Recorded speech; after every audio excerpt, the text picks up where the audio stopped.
think the main thing and what makes it really unique and fun is that it is a satire, right? We're you know, kind of flipping it on its head, and these superheroes are essentially the bad guys and doing all these, you know, corrupt things. And I think that it's fun, and it doesn't take itself, you know, too seriously. It's not like these altruistic, you know, superheroes trying to save the world. It kind of, you know, you kind of watch the show and you're like, what is going on? But yeah, but still rooted in story, which I think like, absolutely, you know, also just puts the whole superhero genre in a real rooted sense. You know, I mean, there's no we're perfect and everybody else needs to be saved. It's, you know, we have these powers, but we're still people. The Deep's good. I mean, you know, obviously in the pilot, it's kind of a jumping off point for her character and for mine. And you know, there's a full circle comeuppance by the end of the series. So, but I also got to do some insane stuff. You know, definitely some leading into the comedic aspect of it a little bit, and.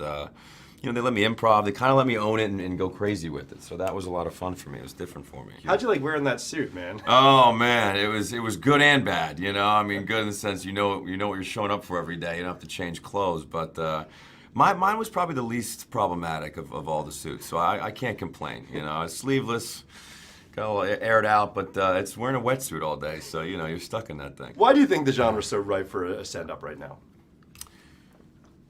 Well, I think like you said, it is so saturated, right? I mean, I think there's a space for this, and you know, and also within just being a superhero show is talking about real issues, and I think Eric Kripke's doing a good job of, you know, sort of, you know, pushing some themes through that lens as opposed to just, you know, the on the nose stereotypical superhero.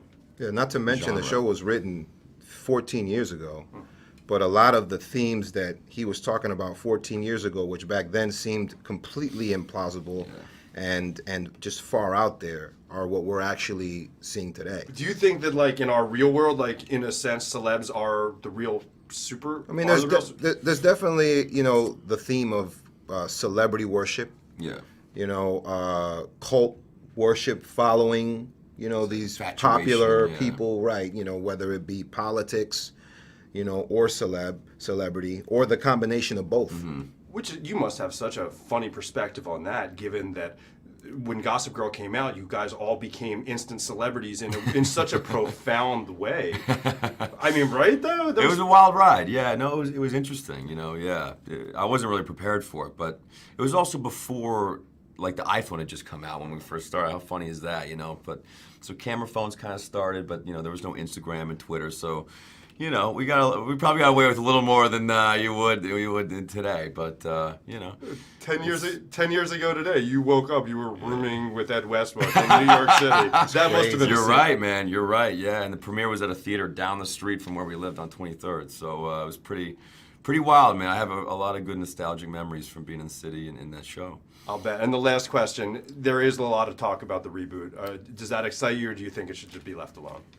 Oh, I know. I hear it. I just don't. I don't know who started that, but I always say I'd be open to it. You know, I don't know. I'm definitely a little bit more excited about this show right now, but no. But I would love to see everyone again, and if they could somehow figure out a way to make it work, I would love to do it. But we're getting old now. We're getting a little bit. You know, we're getting up there.